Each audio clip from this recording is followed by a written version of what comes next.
Hi friends, నేను మీ Sneha. Welcome back to Sneha foods and అవుటింగ్స్కి. టుడే రెసిపీ చింతపండు చారు. నోటికి పుల్లపుల్లగా కమ్మగా వచ్చే ఈ చింతపండు చారుని ఎలా ప్రిపేర్ చేయాలో ఆ ప్రాసెస్ ఏంటో ఈ వీడియోలో చూసేద్దాం. మరి ఆలస్యం చేయకుండా వీడియోలోకి వెళ్ళిపోదాం.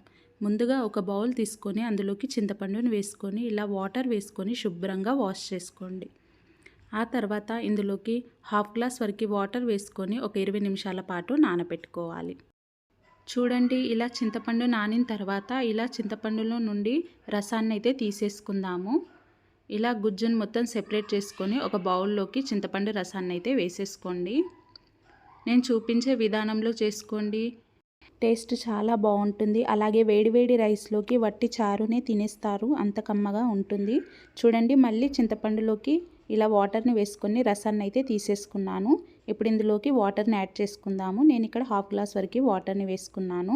అలాగే మీడియం సైజు పొడుగా కట్ చేసుకున్న ఆనియన్స్, ఒక 3 పచ్చిమిర్చి, టమాటో ముక్కలు, కాస్త కరివేపాకు, అలాగే పావు టీ స్పూన్ వరకు పసుపు, స్పైసీకి సరిపడే కారం, నేను ఇక్కడ 1 టేబుల్ స్పూన్ వరకు కారంని వేసుకున్నాను.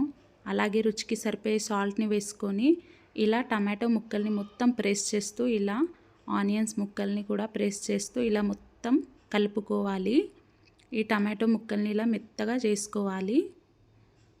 నేను చూపించే విధానంలో చేసుకోండి. చూడండి, ఇలా మొత్తం కలుపుకున్న తర్వాత స్టవ్ పైన పెట్టి ఈ చారుని ఉడికించుకోవాలి.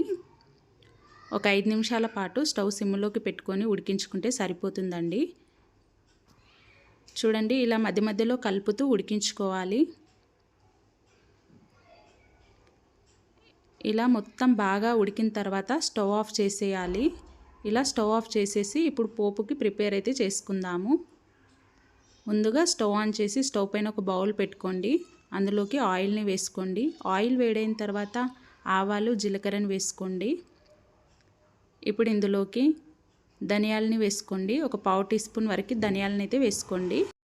అలాగే కచ్చాపచ్చాగా దంచిన వెల్లుల్లి రెబ్బల్ని వేసుకొని ఫ్రై చేసుకోవాలి. ఇప్పుడు ఇందులోకి ఒక 2 కట్ చేసుకున్న ఎండుమిర్చిని వేసుకున్నాను. అలాగే 2 రెబ్బల కరివేపాకుని వేసుకొని ఇలా బాగా కలుపుకోండి. ఇలా మొత్తం ఒకసారి బాగా కలుపుకున్న తర్వాత స్టవ్ ఆఫ్ చేసేసి కొత్తిమీరని వేసేసుకోండి.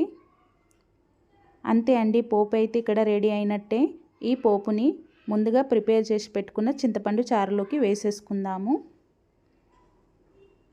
చూడండి, ఇలా చారులోకి ఈ పోపునైతే వేసేసుకొని ఇలా బాగా మిక్స్ చేసుకొని ఒక 2 నిమిషాల పాటు పక్కన పెట్టేసుకోండి.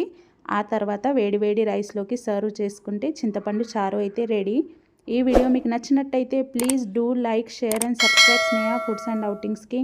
అలాగే పక్కనున్న బెల్ ఐకాన్ని ప్రెస్ చేయండి. అలా చేస్తేనే నేను పెట్టిన ప్రతి ఒక్క నోటిఫికేషన్ మీ వరకు